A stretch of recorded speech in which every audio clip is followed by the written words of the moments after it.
Yung 85% ng binayad mo sa loob ng 7 years ay ibabalik ni Kaiser sa'yo pagdating ng maturity period.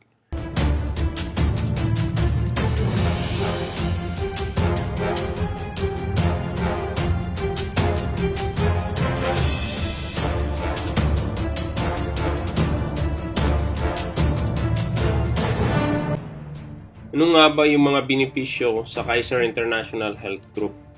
Ito po ang ipapaliwanag ko sa inyo ngayon. Gagamitin po natin yung layman's terms para at least kahit papano mas madali siyang maintindihan. Ang Kaiser po contract ay meron tinatawag na paying period, waiting period, at maturity period. Sa paying period, ito po yung 7 years na kung saan nagbabayad po kami. So 7 years lamang po siya. Waiting period, ito yung 13 years na maghihintay tayo bago yung tinatawag ng maturity period. So 7 plus 13 equals 20 years ang maturity niya. Ano nga ba ang benepisyo natin habang nagbabayad pa lang or during paying period na 1 to 7 years? Una dito, yung tinatawag nating healthcare benefits. Ibig sabihin, pag 1 year ka nang nakabayad, okay, so pwede mo siyang magamit sa tinatawag nating hospitalization. So ang pinaka-minimum ay 50,000 yearly ang pwede mong magamit. Ito po ay nakadepende kung anong plan ang kinuha mo. Pag malaking plan, of course malaki din yung healthcare benefits mo. Ang kagandahan dito, kapag sa loob ng 7 years na nagbabayad ka at hindi mo ginamit kahit isang beses yung healthcare benefits, ang mangyayari po niyan, yung 85% ng binayad mo sa loob ng 7 years ay ibabalik ni Kaiser sa'yo pagdating ng maturity period. Ibig sabihin po, halimbawa sa loob ng 7 years, ang total na binayad mo ay 411,000. I-multiply mo yan siya sa 85%, so in total, 350,000 ang ibabalik ni Kaiser sa'yo. So parang wala ka nang binayaran doon. 15% na lang. May lifetime healthcare ka pa. Okay, so pangalawang benefits na maaari mong ma-avail during paying period is yung annual physical examination kasama yung dental benefits.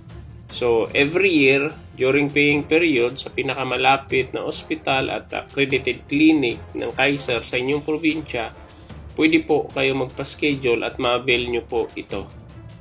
So yung pang-apat na benefits during paying period is yung term life at accidental death benefits. So ibig sabihin, may pang healthcare ka na or pang hospital, may life insurance pa. So ang term life at accidental death benefits, ang coverage nito ay nakadepende din sa plan na kinuha mo. So halimbawa, ang pinakamababa na term life insurance benefits ay 202,500 pesos. Ganon din po sa accidental benefits. Kung ang plan na kinuha mo ay plan 45, okay, so halimbawa ito, binabayaran namin yan siya ng 2,647 monthly. Ang life insurance benefits niyan ay 202,000. The same thing sa accidental death benefits. Pag malaki ang kukunin mo, for example, plan 100 na 5,882 monthly, ang term life noon at accidental death benefits ay 450,000. So kung ang kinamatay ng plan holder ay natural death during paying period, habang nagbabayad pa lamang po siya. So kung plan 45, yan yung maa-avail ng beneficiary. Kahit 1 year pa lamang po siya nagbabayad. So maa-avail niya na po yan, yung 202 or ng beneficiary, yung amount na ito. Kung natural death ang kinamatay ng plan holder. Kung aksidente naman ang kinamatay ng plan holder kahit 1 year or months, o diba, or kahit days lang siya nagbabayad, basta na-approve na yung policy niya, so matatanggap ni beneficiary yung doble na amount, yung term life at accidental benefits. In total, okay, 405,000. So ganyan yung nangyari sa isang member na 3 linggo pa lang siya, kaka-member siya sa Kaiser, tapos na-aksidente siya sa hindi inaasahan. So ang natanggap ng pamilya ay 405,000 pesos. So paano naman ang benefits pag tapos ko na bayaran yung Kaiser sa loob ng 7 years? Okay, so una dito, yung tinatawag natin na term life at accidental benefits. So ang kagandahan dito, from the moment na nagbayad po kayo, okay, hanggang sa 20 years. It means po hindi lamang 7 years ang term life at accidental benefits. Aabutin po ito hanggang 20 years na you are covered. The moment po na na-approve yung policy ninyo. Hindi po ba security at peace of mind yan na maiiwan natin sa pamilya po natin? So, yan po yung isa sa mga advantage nun.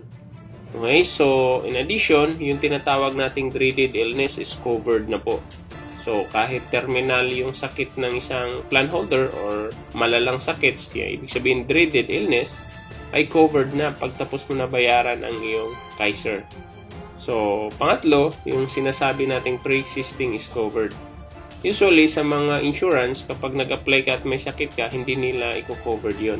The same thing din sa Kaiser. Lalong-lalo na po na nabanggit natin or mention na lang natin na ang pre-existing ay hindi covered habang nagbabayad ka pa lang. It means hindi mo magagamit yung Kaiser mo habang nagbabayad ka pa lang. So may advantage din yun kapag hindi mo siya nagagamit. Kasi you can claim yung benefits na 85% once na nag-mature. Pero kapag tapos mo na bayaran yung 7 years, so kahit anong sakit ay covered na ni Kaiser. Kahit yung pre-existing. So survive lang yung 7 years. So, pre-existing illness is covered. The same thing, yung tinatawag nating maternity benefits are covered. So, during paying period, kapag buntis ka, of course, yung benefits yan ay hindi covered pagdating sa pagbubuntis mo. Okay, so, pero kung tapos mo na bayaran yung Kaiser sa ika-9th year or 8th year na buntis ka, no? So, covered na po yun. Okay, yung maternity, anything related sa pagbubuntis ay covered na yun siya pagtapos mo na bayaran yung Kaiser mo. Okay, so ang karagdagan pa dito, ang pinakamaganda, hindi lamang health insurance, hindi lamang mayroong term life at accidental benefits ang mayroon ng Kaiser. Ang kagandahan dito, yung binabayad mo ay tumutubo in a form of investment. Kaya siya tinatawag na 3-in-1 product. Okay, so paano ba yan? Halimbawa po, base sa Kaiser plan na kinuha mo, may fixed 10% increase ito yearly hanggang sa maturity na ika-20 years. Ibig sabihin, halimbawa yung plan na kinuha mo is plan 45. So every year, per annum, may nadadagdag ka na healthcare benefits doon sa sa plan mo. So kung plan 45,000, din mayroong 4,500 na nag-i-increase. At ito po ay nag-i-interest pa at nag-i-interest. So kung ang kinuha mo is plan 200, then meron 20,000 doon na nagdadagdag every year. So, diba? So, lumalaki yung benefits mo habang tumatagal, tumatagal. Okay, siya kaya, pagdating po ng maturity, pagsama po yung total benefits during paying period, habang nagbabayad ka pa lang, at yung waiting period, okay, na 13 years, so, ang maturity niyan na ika-20 years, ito po yung laman ng insurance mo. So, kung plan 45,000 ang kinuha mo at pag plan 100, aabot po yan sa almost 1.2 million pesos. So, hindi po ba na pagdating ng maturity mo ay meron ka ng pang-retirement, meron ka ng investment, meron ka ng savings? Hindi po ba maganda yon? Na pag nag-retire ka, may healthcare ka na, may savings at investment ka pa. So, ngayon, pag nag-mature na yan, okay, ano naman ang gagawin mo ngayon? So, meron tayong tinatawag na settlement options. So, ang settlement option, pwede mong i-withdraw lahat kung gustuhin mo ang amount doon sa insurance mo. Okay, at of course, kapag withdraw mo yan lahat, wala nang natitira, wala ka ng benepisyo. Pangalawa, pwede kang kumuha a portion, okay, kahit konti lang or interest, pwede mo gagawin yon. At still, ang benefits ay tuloy-tuloy pa rin. Ganon din po kung ayaw mong kukunin. Kasi, itong number 2 at saka number 3, okay, nag-i-increase pa rin yung insurance mo. It means po, nag-i-interest pa rin yan. Kahit hindi mo siya kinukuha or kahit may portion ka lang na kinukuha. Okay, so nag-i-increase pa yan siya ng nag-i-increase. Ang advantage sa Kaiser, ito po ay mayroon kayong access over 500 hospitals, 800 clinics, 10,000 doctors network, na partner ng Kaiser all over the Philippines. So isa yan sa kagandahan, hindi lamang hindi lamang yung Kaiser accredited hospital at clinics, may sarili din po silang medical center. Ito ang isa sa pinaka-advantage ng Kaiser dahil nagpapatayo sila ng mga medical centers sa SM, sa mga malls usually at habang tumatagal dumadami sila ng dumadami. Kaya could you imagine 5 years from now ilan na baka yung sa probinsya ninyo may sarili ng medical center yung Kaiser. So sa kasalukuyan meron silang 10 operating medical centers all over the Philippines. Okay, so for the meantime na wala sa probinsya ninyo, may mga naman accredited hospital at clinics sila na pwede mong puntahan. Okay, so ang kagandahan pa dito, meron kayong account online na makikita nyo lahat ng binayad ninyo, due date ninyo, mga resibo ninyo, mga healthcare contract ninyo, kumbaga paperless na po lahat. So andyan na po yan siya, printable, andyan na rin yung mga policy ninyo. So makikita mo pati pag-upload ng resibo ninyo kung nagbayad kayo sa bangko or nag-deposit siya or nagpadala sa remittance company or nag-online bank transfer. So pwede po ninyong i-upload na lamang po dito. So accessible na siya, hindi nyo na po kailangan pumunta sa opisina at doon magbayad. Okay, so once na natapos nyo na po ang 7 years in full payment na, makakatanggap po kayo ng certificate. At hindi lamang certificate, makakatanggap kayo ng Visa card, HMO card na pwede nyo ipakita. So anytime pag nagkaroon ng medical crisis or expenses. So ang kagandahan sa Kaiser is transferable upon death. Ibig sabihin nito, may pera kang ipapamana at may iwan sa iyong pamilya. Usually kasi, karamihan na nangyayari, traditionally, ang mga magulang bago namatay, di ba, nagkakasakit pa.